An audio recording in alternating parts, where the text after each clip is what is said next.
अस्सलाम वालेकुम। आज मेरे साथ एक पाकिस्तान से आए हुए हैं यहाँ पे डिपेंडेंट वीज़ा पे। इनका नाम है इकबाल हुसैन।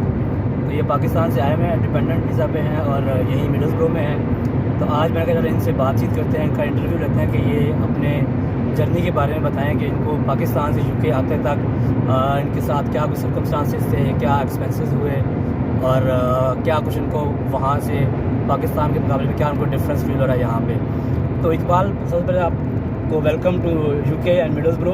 Thank you. और सबसे पहले ये बताएं कि आप पाकिस्तान में कहाँ से हैं? मैं पाकिस्तान सिटी मुल्तान से हूँ। अच्छा।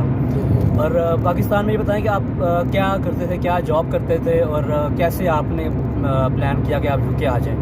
पाकिस्तान में मैं मतलब national database and registration authority NADRA में मतलब जॉब करता हूँ। और तो मिसेज़ मेरी लेक्चरर हैं वुमेन यूनिवर्सिटी मुल्तान में। और तो हमने प्लान किया, मेरे मिसेज़ का मतलब ड्रीम था कि उनकी पीएचडी जो है वो अब्रॉड से हो, तो that's why we are here. तो फिर उन्होंने एडमिशन लिया और मैं एज ए डिपेंडेंट उनके साथ। सही है। तो अच्छा ये बताएं कि आप जो है ना डिपेंडेंट है, तो आप विद फैमिली मूव हुए हैं, तो आपके साथ बच्चे भी हैं? जी जी जी। अच्छा, 2 बच्चे हैं आप बता रहे थे मुझे। जी 2 बच्चे। तो देखिए जी, ये अब मूव हुए हैं विद फैमिली। मतलब कुछ लोग होते हैं डिपेंडेंट आते हैं, जस्ट वो हस्बैंड एंड वाइफ होते हैं, लेकिन इनके साथ फैमिली या 2 बच्चे भी हैं। तो पहले तो ये बताएं कि फैमिली के साथ जब आप मूव करते हैं, ख़ासकर बच्चों के साथ, तो क्या आपको उसमें यहाँ पे आके कोई मुश्किल पेश आ रही है विद फैमिली, विद बच्चों के साथ की कोई मुश्किल पेश आ रही है या आप ईजी है, आसानी है यहाँ पे? तो मैं ये कहना चाहूँगा कि जो लोग इंडिया, पाकिस्तान, बांग्लादेश से जो भी मतलब के डिपेंडेंट वीज़े पर आते हैं और अगर वो हस्बैंड एंड वाइफ हैं, अगर वो ओनली 2 पर्सन है तो देयर इज़ नो प्रॉब्लम। उनके लिए कोई ख़ास इतना कोई मतलब इम्तिहान नहीं है यहाँ पे। और वो कहीं भी शेयर्ड अकोमोडेशन में मूव कर सकते हैं और उनको बड़ा चीप पड़ सकता है। लेकिन अगर आप बच्चों के साथ हैं तो डेफिनेटली आपको एक सेपरेट जगह चाहिए होगी, क्योंकि बहुत से लोग बच्चों के साथ कंफर्टेबल फील नहीं करते जहाँ पे शेयर्ड अकोमोडेशन में, वो फिर तंग होते हैं जब बच्चे शोर करते हैं। तो ज़ाहिर है कि यहाँ पे डिफरेंट सिनेरियो है, पाकिस्तान से, इंडिया से। लोग जॉब करते हैं, उनकी डिफरेंट टाइमिंग्स होती हैं, किसी ने आना है, किसी ने सोना है, तो बच्चे वो डिस्टर्ब कर सकते हैं उनको। तो डेफिनेटली फिर आपको एक नया घर लेना पड़ेगा, सेपरेट घर लेना पड़ेगा, तो वो आपको कॉस्टली पड़ेगा। तो बच्चों के साथ फिर यहाँ पे स्कूलिंग है और छोटे बच्चे को जब लुक आफ्टर करना पड़ेगा आपकी मिसेस को, डेफिनेटली फिर वो जॉब नहीं कर सकेंगे। वो उन्होंने स्टडी करनी है, at that time you should be at home with your children. और जब आप जॉब पे होंगे तो वो बच्चों के साथ होंगी। तो ये एक ऐसा सिनेरियो है कि जिसमें एक टाइम में एक आपका जो पार्टनर है वो जॉब कर सकता है। तो इसका मतलब यह कि जो लोग आते हैं बच्चों के साथ, तो उनके वो ये मत सोचें कि जो स्टूडेंट है वो जॉब कर सकता है, क्योंकि ऑब्वियसली जो मदर है उसको फिर घर भी देखना है और बच्चों को भी देखना है। तो फिर आपका जो डिपेंडेंट है सिर्फ वो ही जॉब कर सकता है। जो स्टूडेंट है फिर उसके लिए जॉब पॉसिबल नहीं है। इन केस कि अगर स्टूडेंट आपकी मतलब जो मिसेज़ हैं, जो बच्चों की माँ है, अगर वो स्टूडेंट है तो उसके लिए फिर जस्ट स्टडीज़ और बाकी बच्चों को देखना है। जी जी ऐसे ही, क्योंकि यहाँ पर अली भाई, यहाँ पर लोग समझते हैं कि शायद हम नर्सरी ले लेंगे और नर्सरी का सिस्टम है, तो वो बिल्कुल ऐसा है, नर्सरी मिलती है। लेकिन यहाँ पे 3 साल के बाद बच्चे को 15 आवर्स पर वीक की नर्सरी अलाउ है, ठीक है ना। और आफ्टर 5 ईयर्स आपको पता है कि वो बच्चे को स्कूल में एडमिट हो जाता है, तो वो फुल टाइम हो जाता है। तो उससे पहले जो छोटे बच्चे हैं तो उसको अगर आप नर्सरी करते हैं तो वो आपको 10 पाउंड पर आवर आपको वहाँ पे पे करना पड़ता है, और इतना ही आप अर्न कर रहे होते हो। तो मतलब जितना आप बच्चे को नर्सरी में ड्रॉप करके उनको पे करेंगे, उतना ही आप अर्न करके वहाँ पे पे कर देंगे, तो आपको मतलब एट द एंड आपके हाथ में कुछ भी नहीं होगा। बचत कोई नहीं, ऐसे बताया कि आप जो है ना घर में बच्चे को खुद टेक केयर करें, ताकि आपके लिए जो है ना आप बच्चे के साथ भी हैं और आप जी जी आसानी है आपके लिए, बच्चों के लिए। अच्छा ये बताइएगा, आप का जो है ना प्रोग्राम कौन सा है यहाँ पे, और क्या वो 1 ईयर है या 2 ईयर है? ये 2 ईयर प्लान है और इसमें डिजिटल मीडिया एंड कम्युनिकेशन मतलब है विशेष का। तो उसके बाद मतलब उनका असल तो गोल PhD है। तो ये आपको पता है कि पाकिस्तान से इट्स डिफरेंट सिनेरियो कि जब आप PhD में एडमिशन लेते हैं तो उसका प्रोसीजर टोटल एंटायरली डिफरेंट है। तो वो थ्रू सुपरवाइजर्स होता है, और क्योंकि लोग ज़्यादा जो पाकिस्तान में MPhil होते हैं वो दोबारा मास्टर के लिए यहाँ पे आते हैं। UK master is equal to MPhil in Pakistan. सही है, बिल्कुल। तो वो लोग वापस मास्टर्स के लिए आते हैं, फिर उसके बाद फिर वो PhD करते हैं। सही कह रहे हैं। तो आप ये बताएं कि फ़ीस कितनी है और आपने इनिशियल डिपॉजिट क्या दिया था पाकिस्तान से? ये यूनिवर्सिटी मतलब कि इस लिहाज से बड़ी अच्छी है कि इसकी फ़ीस मतलब रिजनेबल है। 14,000 इसकी फ़ीस थी और 4,000 इनिशियल हमने पे किया था। बाद में हमने प्लेसमेंट ऐड करवाई तो 2 इयर्स प्रोग्राम हो गया, तो उसकी 3,000 ऐड हुई है।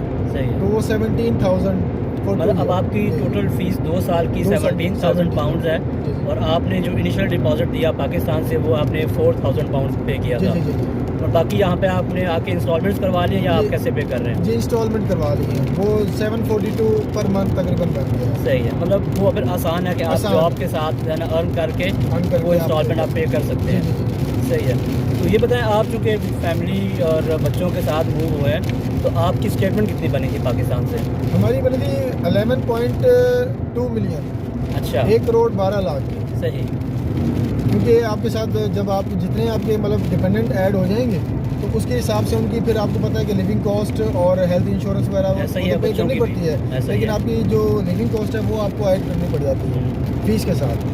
तो चलें, ये तो आपकी अच्छी खासी अमाउंट थी इसकी बैंक स्टेटमेंट की। तो ऑब्वियसली मोस्टली लोग खुद अफोर्ड नहीं कर सकते, इतने पैसे बंदे के पास नहीं होता कि वो रखवा दें बैंक में। तो क्या आपकी बैंक स्टेटमेंट आपकी अपनी थी या आपने भी कहीं से अरेंज की थी? आपको पता है कि पाकिस्तान में मतलब ज़्यादातर जो सिस्टम है वो यही होता है कि लोग किसी से मतलब कि अरेंज करते हैं ना, और वो 5% से लेकर 10% तक मतलब रेट होता है। तो आपने क्या पे तो किया मेरा था? 50-50 था। अच्छा, हाँ, कुछ मैंने अरेंज की थी और कुछ मेरे अपनी। सही है, ठीक हो गया। तो अब ये बताएं कि आपने जो एडमिशन प्रोसेस किया यहाँ पे, तो आपने एडमिशन सारा खुद ही प्रोसेस किया या आपने कोई कंसल्टेंट हायर किया था पाकिस्तान में? मेरे कंसल्टेंट थे, क्योंकि मुझे बैंक स्टेटमेंट चाहिए थी, दैट्स वाई मुझे रजिस्टर होना पड़ा उनके पास। तो वरना ये जो यूनिवर्सिटी का एडमिशन प्रोसेस है इट इज़ नॉट डिफ़िकल्ट।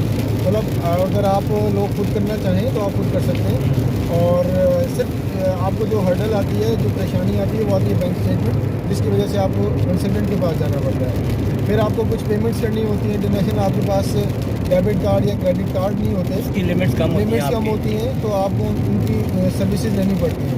तो अगर आप वो कर सकते हैं तो मतलब आप खुद करें, कोशिश करें कि अवॉइड करें कंसल्टेंट के पास जाने से, ताकि वो एक हैवी अमाउंट जो आप उनको पे करते हैं वो आप सेव कर लें यहाँ पे आने। नहीं, अभी आपने जो कंसल्टेंट हायर किया था वो कौन सा था? कि आपने उनको एडिशनल कोई फ़ीस भी पे किया या वो फ्री ऑफ कॉस्ट था service? Services free of cost नहीं थी। 25,000 पर एप्लीकेंट उन्होंने हमसे चार्ज किया है। इवन के डिपेंडेंट का भी उन्होंने 25,000 पर एप्लीकेशन मतलब हम चार्ज किया। अच्छा। और बाकी जो चीज़ें हैं वो सबको ही पता है कि जो हिडन चार्जेस होते हैं और उसकी मद में आपको देना पड़ता है उनको। सही हो गया। अच्छा, अब ये बताएं कि चलें आपने एडमिशन प्रोसेस कर लिया और सब कुछ आप यहाँ पे आ गए हैं, और अब ये बताएं कि आपको क्या डिफरेंस फील हो रहा है पाकिस्तान और यूके में? पाकिस्तान और यूके में ऑब्वियसली आपको पता है कल्चर का डिफरेंस है, और एक मतलब लैंग्वेज है। आपको जब यहाँ पर ये, लेकिन एक चीज़ है यूके में कि जब आप आते हैं तो आपको बहुत ज़्यादा चेंज लोगों में इसलिए नहीं मिलता कि बहुत सारे इंडियन पाकिस्तानी यहाँ पे आपको मतलब कम्युनिटी मिलती है और अपनाइयत का आपको एहसास रहता है। Home sickness other than other countries मतलब आपको इतनी नहीं होती। आपको अपने कम्युनिटी के लोग मिल जाते हैं मार्केट्स में, रोड्स पे, वर्किंग एनवायरनमेंट में, तो आप उनसे बातचीत करके थोड़ा सा अपनी कहते हैं दिल की भड़ास निकाल लेते हैं। तो वो वाला सिनेरियो यहाँ पे है। बाकी ये कि यहाँ पे देखें, पाकिस्तान हो, इंडिया हो या यूके हो, अगर आप समझते हैं कि आपको बेड ऑफ रोजेज मिलेंगे हर जगह पे, तो ऐसे नहीं है। हर जगह पे आपको मेहनत करनी है। इफ़ यू आर कमिटेड और आप कुछ करना चाहते हैं लाइफ में और आपके पास कुछ स्किल्स हैं, तो this is the best place for you. तो मैं आपको इनकरेज भी करूँगा और साथ आपको ये भी बताऊँगा कि यार आप लोगों ने अगर यहाँ पर आना है तो अपनी स्किल्स, अपना होमवर्क कंप्लीट करके उस जिस कंट्री में आप जा रहे हैं उसके रूल्स एंड रेगुलेशंस, वहाँ की रिक्वायरमेंट आपको पता होनी चाहिए।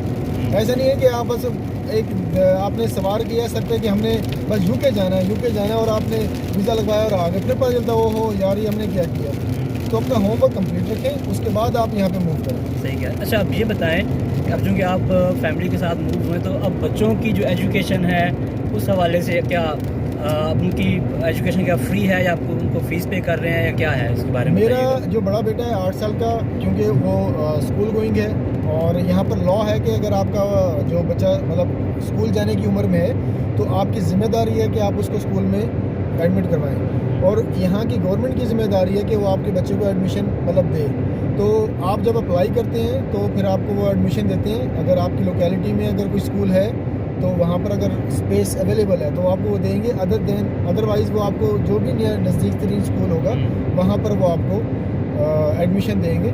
और उसमें यह है कि आपकी बिल्कुल फ्री ऑफ कॉस्ट है। 12th तक बच्चे की एजुकेशन टोटल फ्री है यहाँ पे। और बच्चे को जो मील है वो भी दिया जाता है। अगर आप गवर्नमेंट से कोई भी फंड अगर आप नहीं ले रहे तो आप एलिजिबल हैं बच्चे की ट्रांसपोर्ट के लिए और उसके मील के लिए। सही है। तो मतलब और इसका बुक्स वगैरह मतलब ईच एंड एवरीथिंग। हाँ, यूनिफॉर्म हमने खुद लिया। सही। तो बाकी मतलब बुक्स और बच्चे का मील बैग वगैरह वो सब उन्होंने दिया। मतलब इसका मतलब यह है कि अभी आपका बच्चा स्कूल जा रहा है, एडमिशन उसको मिल गया है और बिल्कुल फ्री ऑफ कॉस्ट है यहाँ पे। तो वो लोग जो अपनी फैमिली के साथ, ख़ासकर बच्चों के साथ यूके मूव होना चाह रहे हैं, तो वो ये माइंड में रखें कि यहाँ पे एजुकेशन का कोई मसला नहीं है। उनके बच्चों को एडमिशन यहाँ पे मिल जाएगा आराम से और उनकी कोई फ़ीस भी नहीं है। बल्कि इवन स्कूल में वो उसको बैग भी मिलेगा, बुक्स मिलेंगी और इवन वो पर डे उनको मील भी देते हैं। तो ये एक बहुत अच्छी बात है उन लोगों के लिए जो अपने बच्चों के साथ यहाँ पे मूव होना चाह रहे हैं। अच्छा, अब एक और बात बताइएगा इकबाल भाई कि अब आप यहाँ बताएं कि जॉब के हवाले से जब आप यहाँ पे मूव हुए, आप जनवरी में यहाँ पे आए हैं, तो जॉब की क्या सूरत हाल थी? जनवरी में आते साथ ही आपको जॉब मिली थी, नहीं मिली थी, या कौन सी जॉब मिली है और अभी क्या जॉब कर रहे हैं? तो जॉब हंटिंग में क्या हर्डल्स पेश आई आपको? जॉब हंटिंग के हवाले से बताता हूँ। यही मैंने जो आपको बात की ना कि आप अपना होमवर्क कंप्लीट कर कर आए। तो बहुत से लोग जो मतलब कि होमवर्क कंप्लीट करके नहीं आते, उनको परेशानी होती है। हुआ ये कि कोविड के बाद से मतलब कि बहुत ज़्यादा स्टूडेंट जो है ना वो मूव हुआ यूके, पूरे मतलब वर्ल्ड से कह लें, और ख़ास तौर पर जो हमारे ये कंट्रीज़ हैं इंडिया, पाकिस्तान और बांग्लादेश, तो यहाँ से बहुत सारे स्टूडेंट मूव हुए।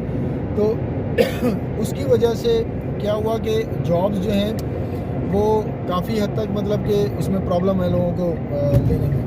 तो जब आप स्किलफुल होते हैं और आपके पास एक इंटरनेशनल लाइसेंस होता है, जब आप वहाँ से पाकिस्तान से आते हैं तो अपना इंटरनेशनल लाइसेंस लेकर आएँ। और यहाँ पर अगर आपके पास इतने सोर्सेज हैं कि आप आते ही गाड़ी ले सकते हैं, तो कम से कम आपको ये है कि आपको डिलीवरी की जॉब मिल सकती है, कहीं भी मिल जाएगी। वो कि कैश इन हैंड मिलेगी लेकिन आपको मिल जाएगी। और उसमें यह है कि आपका एक जो घर का सिस्टम है, आपकी जो आउटस्टैंडिंग आपकी जो अमाउंट होती है वो निकलती रहती है, जो आपने पे करनी होती है अकोमोडेशन की मद में, फूड की मद में, तो वो आपको मिलती रहती है।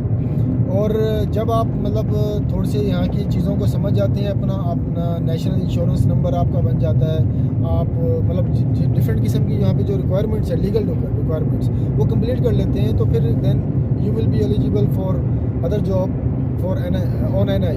तो अभी मतलब आपने आते साथ फिर आपने मतलब डिलीवरी की जॉब्स की हैं? जी, मैंने डिलीवरी की जॉब की है और मैंने भी मतलब ये गाड़ी मैंने ली थी और आकर, और इंटरनेशनल लाइसेंस था मेरे पास। फिर मैंने डिलीवरी की जॉब की, फिर मैंने किचन में भी किया, पिज़्ज़ा की किचन में काम किया।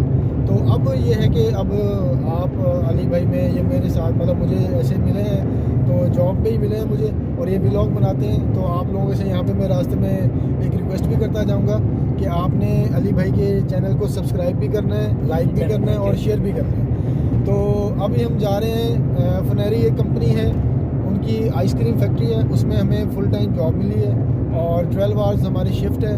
और ये मतलब जो एक इनकी मिनिमम वेजेस रेट है यूके का 10.5 या जो भी है, उससे ये मतलब ज़्यादा ही है।